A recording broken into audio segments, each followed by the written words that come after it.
voted no Tuesday for the recent deal that MLB and the owners suggested.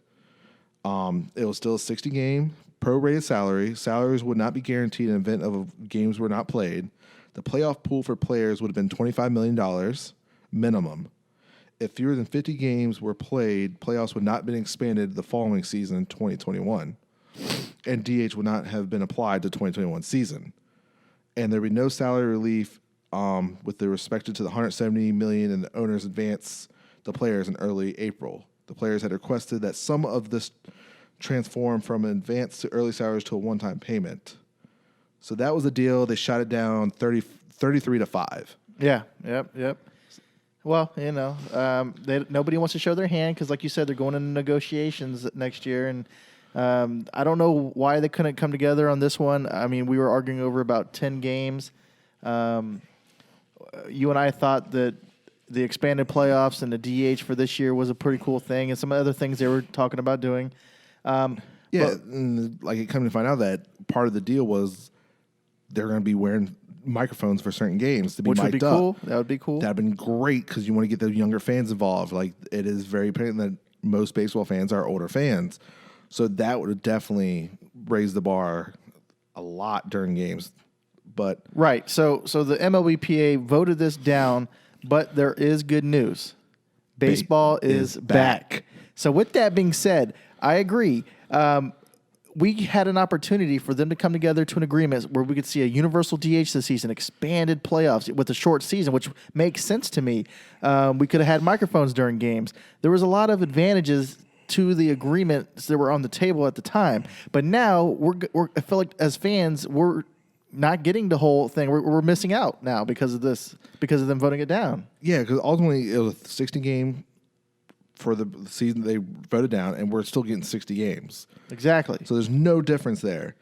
And when it breaks down to, Trevor Barrow said it correctly, so he's like, so we turned down playoff money, DH, and other stuff just so we can possibly file a grievance if we wanted to.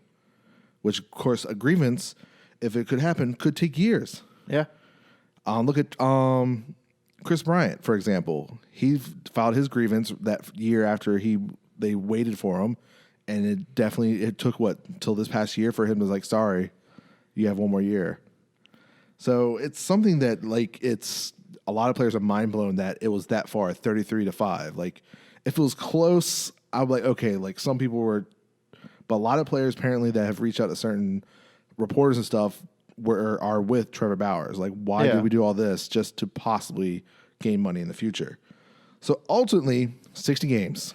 We have a sprint. Yeah, and so that brings us to our next topic. So, 60 games. Opening day, July 24th. Yep. What can we expect in 60 games?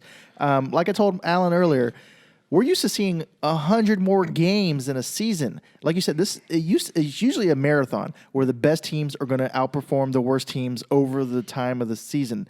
But now we have 60 games. Think about that. If you get off to a slow start, you are done. First team to win 20 games, that's a third of the season. Come on. So what can we expect, Alan? So this is the thing. Of course, there's no expanded playoffs, so we're still getting 10 teams. The one biggest thing that we're still waiting to hear is what's the roster going to be? What expansion? Because there's going to be expanded rosters. Because some people they're still considering not having traditional divisions. Okay. They're thinking about doing 10 divisions, teams per division, East, Middle, and a West Coast. Okay. So that's still a possibility. They'll work that out in the next week before they have to report. So that's a big step. But we're talking about, opening day, July 24th. July 1st is most likely all players have to report for a 2.0 spring training. Mm-hmm. And most likely will be at home, except for, like we said, Toronto is probably going to be at their AAA facility. It came out right before we started recording this. There will be a trade deadline as August 31st.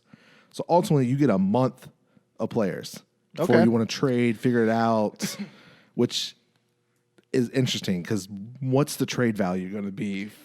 In a month, right. But from what I'm seeing, though, what I'm understanding, 60 games, think about it. These guys have been streaming their Twitch accounts and they've been playing video games all summer long until now. Now you want them to come back and play baseball, a physical sport that takes a lot out of you. You're prepared for this in spring, but not now because we don't know if there was going to be a season or not. So I have a feeling there are going to be some guys who are not going to come back and play. They're going to sit this one out.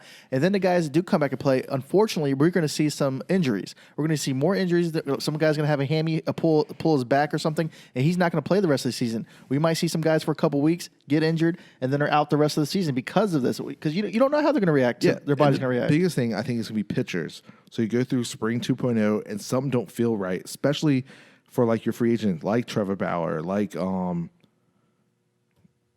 what is the pitcher who's our boy that we just traded for? Marcus Stroman. So if they don't have their, they don't want to risk it because they're about to make money. Okay, well, exactly. And they're not the only ones in that position. There's a lot of people in this position where they might start making money. But this could be a good thing because maybe some players sit out. Maybe some guys get injured. It happens. But then we're going to actually find some guys in the minor league system that get called up to the big leagues that might not have gotten a chance otherwise. Like I said, we talked about Christian Walker, who was really good at not getting a chance. Well, if a guy's like that in the system now and they need a player, they're going to call that guy up. And this might be their opportunity to shine. Also, like I said, man, this is a sprint.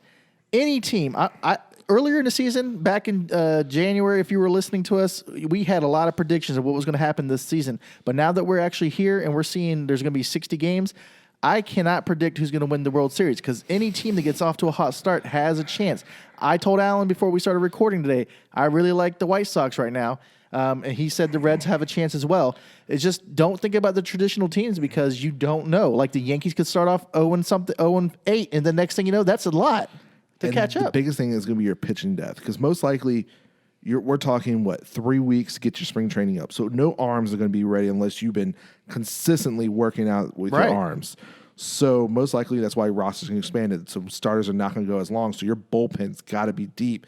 And do you have those young starters that could be long relievers at first that could come up that first week or so? Like, we don't know. And you're still thinking about starting pitchers are going to get anywhere from 10 to 12 games, depending on how many rotations you go. If you go 6-man, you're looking at 10.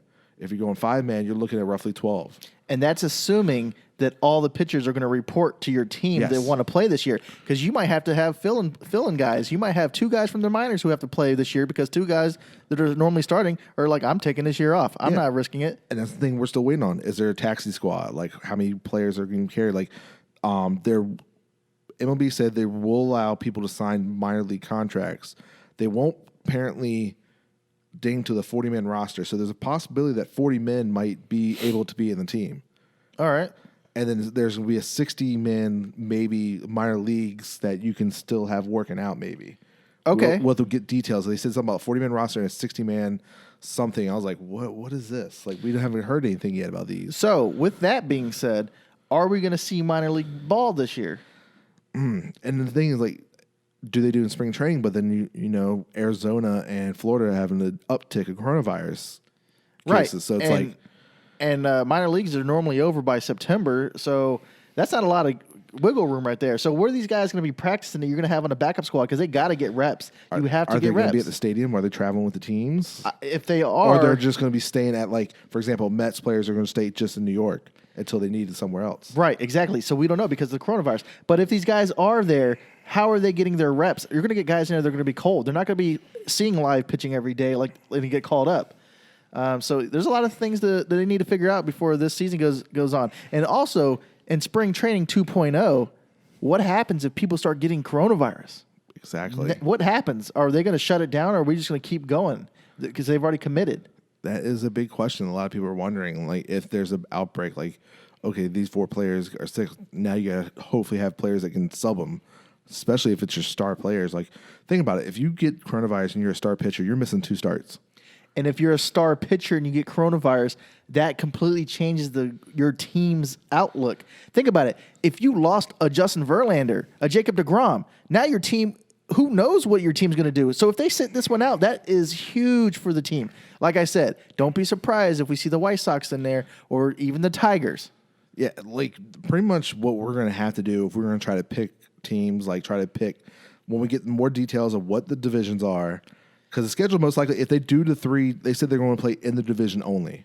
so it makes less travel. Well, I don't care what the schedule is. I still can't pick a team with 60 games because Well, anything is possible. Well, I'm gonna say we can kind of look at it and see who reports, who doesn't report. That's true. Yes, We can kind of go off of that. we can absolutely do that. Yes. But yeah, it's going to be very weird once we finally get the full details, most likely in a week when they all report, like, okay, here's the schedule, and then next like, okay, who didn't report? Then we can start figuring out, like, who's going to be there, what's the team's going to look like, and then we can start figuring out, and then everyone's questioning, like, is this, a lot of people are like, it's going to be a World Series title no matter what. Some players are going to feel that way because they've got their title, but then some people are going to look at it, fans, like, it's asterisk. Like, Exactly. So, like I said, if we're sitting here and the end of the season, you see the Blue Jays win the World Series or some team that you're not exactly thinking about, like if the Oakland A's or somebody win it that we're not even picturing, like the Dodgers aren't even in it, the Yankees aren't in it, something like that, then a lot of people are going to say, well, it wasn't a real season. These guys got lucky or whatever the case may be. If the Orioles take home the trophy, come on, guys, you're going to be saying it. All I'm saying is if you're out here and you're going to watch this season, I would be looking at the odds in Vegas and putting some money on some random teams because guess what? It could really happen this season. It could. It really could. And another thing I actually heard was there is a possibility the universal DH will happen this year. Okay. Because apparently in the safety protocol, it is in there for DH, so there won't be the pitcher being interacted with. I think this is the perfect time to do it. So that's one I think it must have. And if somehow they can have negotiations and get the microphones, that'd be awesome too. I think baseball needs microphones. I think that could save the season to have some interaction to bring the young crowd in, because especially coronavirus, they're not going nowhere for traveling or stuff, so they're at home. They can watch baseball, like listen to their players talk and stuff. I think would gradually improve the game. Baseball needs to take a picture out of the book from the NBA and what they did in spring training 1.0. Get some guys with mics because it's fun for the crowd to hear them talk during the game. I like it. Yeah. I really enjoyed it. Especially because they're going to be in the stands. So there's going to be some fun, like they can talk and have some interaction because